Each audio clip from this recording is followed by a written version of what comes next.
boa tarde para você. Estamos chegando aqui na sua TV Horizonte, claro, com o nosso Pra Você. Estamos ao vivo em mais uma quarta-feira.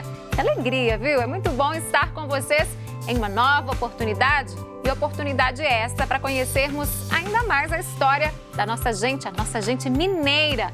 A história de vida, os gostos, as manias e muito mais das personalidades, dos profissionais. Gente de bem que torna o nosso estado, nossa Minas Gerais, conhecida mundo afora. E hoje o nosso convidado é uma personalidade do meio religioso. É clero, é do clero. Ele nasceu na cidade de Barbacena, é filho de Francisco Ferreira e Nercinha Terezinha Viol Ferreira, ambos já falecidos. O nome dele foi bastante falado na última semana, quando a Arquidiocese de Belo Horizonte teve uma grata surpresa. O Papa Francisco nomeou mais 2 bispos auxiliares aqui para nós. E um deles é o Monsenhor Júlio César Gomes Moreira, lá de Brasília. E o outro é o nosso entrevistado desta tarde, é o padre Nivaldo dos Santos Ferreira. Monsenhor Nivaldo, que vai conversar conosco nesta tarde. Boa tarde para o senhor, bem-vindo aqui ao nosso Pra Você, padre. Olá, boa tarde. Obrigado pelo Padre, convite. que alegria tê-lo aqui conosco. E eu falei padre, depois falei monsenhor. Eu queria que, para começar a nossa entrevista, a nossa conversa, o senhor explicasse para quem está em casa o que significa esse título, né, essa titulação de monsenhor, qual que é a diferença, porque eu vejo que muitas pessoas têm dúvidas em relação a isso. Ok.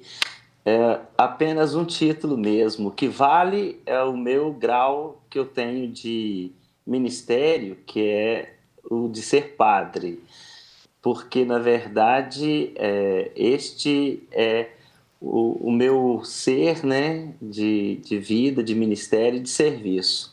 Mas o fato de eu ter sido nomeado para o episcopado, por questões internas da história da nossa fé, da Igreja Cristã Católica, o título de Monsenhor chega para mim, assim como para todos aqueles que são eleitos para serem bispos, automaticamente. E passa a ser uma identidade de dignidade pela eleição. Então é muito importante as pessoas se acostumarem quase nada com esse título, porque ele vai durar apenas 2 meses, né, ou menos do que isso.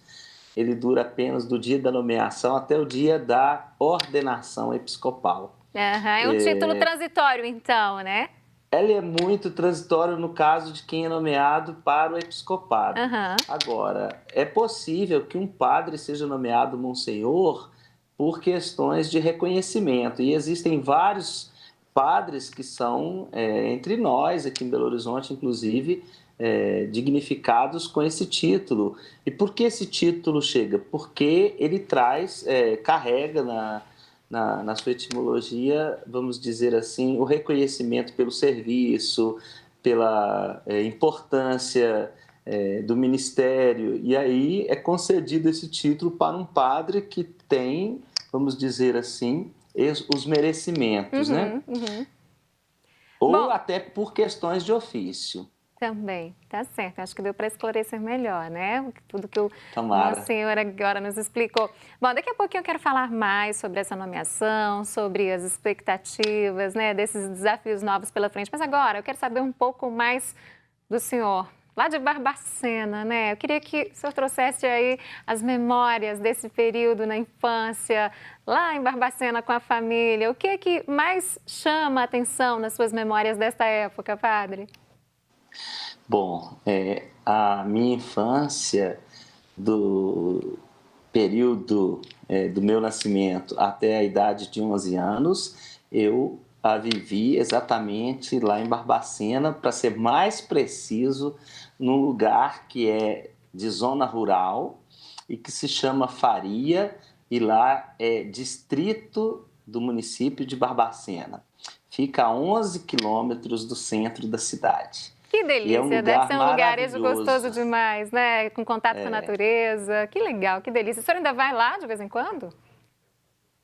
Sistematicamente.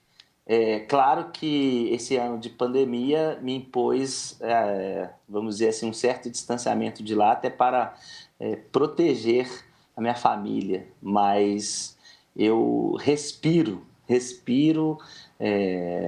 a minha cultura, a minha origem, e permanentemente lá eu encontro o meu porto seguro, porque além de encontrar o lugar, né, que me identifico, eu encontro os meus amados irmãos e irmãs, a minha família toda. Ah, Até há 2 anos atrás, também encontrava a minha mamãe, mas infelizmente ela faleceu. eu também sou do interior e eu sei exatamente isso que o senhor está falando, esse porto Que seguro, coisa né? boa. Essa Muito sensação bom. de tranquilidade, de paz, né? É muito bacana isso. Mas então ainda tem familiares do senhor lá? Então, todos moram lá, exceto uma das minhas irmãs que se tornou religiosa, e aí ela também saiu de lá. E os outros meus irmãos, nós somos uma família muito numerosa, eles moram lá Uhum. e vivem lá. Os meus irmãos, precisamente, moram lá. A maioria dos meus sobrinhos vão lá também, porque saíram para o trabalho, estão espalhados, eu diria assim, por muitos lugares, né? Tem gente para todo lugar. Mas os meus irmãos e suas esposas e seus esposos estão por lá. Aí, quando pode encontrar a família toda, é uma maravilha, né? O que não foi possível É, esse ano por causa dessa pandemia, mas será em breve, com certeza, né, padre? claro, claro. Agora, eu queria que o senhor falasse um pouco para a gente da época que o senhor sentiu esse interesse, né? Que sentiu esse despertar, esse chamado vocacional para procurar mais informações sobre a vida religiosa e para entrar no seminário. Como é que foi essa época? Não fique assustada, mas foi lá também. Foi lá também? Tudo aconteceu lá? Sim, eu vou pedir até licença a todos vocês que me ouvem para contar essa história, porque ela é o que eu tenho de mais precioso na minha vida. Quando eu nasci, e nasci nesse lugar que eu disse, que se chama Faria, lá, apesar de ser um lugar eminentemente católico, religioso, só tinha a celebração da Eucaristia uma vez por mês. E era aos domingos, ao segundo domingo de cada mês, às 16 horas, o padre ia lá. E um Uhum. dos meus irmãos, o Reginaldo, ele quem cuidava das coisas do altar, isso na minha lembrança de menino. E eu tinha o maior desejo de seguir o que ele fazia. Então eu esperava durante um mês inteiro para o dia do domingo chegar para eu aprender a me aproximar do altar. Isso eu me lembro de fazer quando eu tinha de 5 para 6 anos. E quando eu tive 8 anos de idade, a minha professora de grupo primário nos pediu uma composição com o título "O que você quer ser quando você crescer?" E a lápis, obviamente, um papel muito pobre. Eu escrevi que eu queria, dentre outras coisas, né? Eu disse assim que eu gostava muito da minha professora. Uhum. E aí eu disse que eu queria ser padre. Eu escrevi isso e dei para ela. Essa minha professora, que hoje é, por sinal, minha cunhada, porque depois ela veio se casar com meu irmão, ela guardou essa composição. Na época isso se chamava composição, e deu de presente para minha mãe, e minha mãe guardou essa composição até eu me ordenar padre. Foi o Olha presente que ela só. me deu no dia da minha ordenação. Então eu descobri por um documento que eu escrevi que dos 7 para os 8 anos eu já manifestava o meu desejo de ser padre. E ele é real, porque eu nunca mais parei de pensar nisso. Eu saí de casa com 11 anos e fui para o seminário com 11 anos de idade. Olha só, desde criança esse desejo estava bem latente, esse sonho ali no coração, né, padre? Tava. Nunca mais, depois desse dia, o senhor pensou em seguir outro caminho? Que é isso, eu pensei em seguir várias vezes É? outros caminhos. A minha trajetória de vocação conhece aí 15 anos de formação inicial, e nesses 15 anos eu tive por 2 vezes fora do seminário. Uma vez, infelizmente, porque o meu pai faleceu, aí houve necessidade de eu voltar para o seio da minha família. Ele morreu no mesmo ano que eu fui para o seminário, em 1980, e aí no final de 81 eu deixei o seminário porque era necessário retomar o convívio familiar para uma sustentação afetiva. Depois, quando eu terminei o ensino médio, por livre vontade, eu tornei a fazer uma pausa, porque eu pensava que eu não deveria continuar. Aí fiquei um ano num contexto de trabalhos, de estudos, sonhando com outras possibilidades, mas aí no final de um ano de ausência, eu voltei a reconsiderar a vocação, e aí não saí mais. Mas por 2 vezes, pelo menos, esse caminho, conheceu essas interrupções e isso foi fundamental para eu amadurecer a minha vida vocacional. Nessas pausas aí, o senhor chegou a trabalhar em outra área, em aprender novos ofícios, padre? Na primeira pausa eu fui parar numa padaria e por ser uma padaria da minha família, da minha tia Iolanda, numa cidade vizinha, além de aprender o ofício ali do interno de uma padaria, também comecei, porque ela me queria muito bem, aprender algumas noções de administração de comércio, né?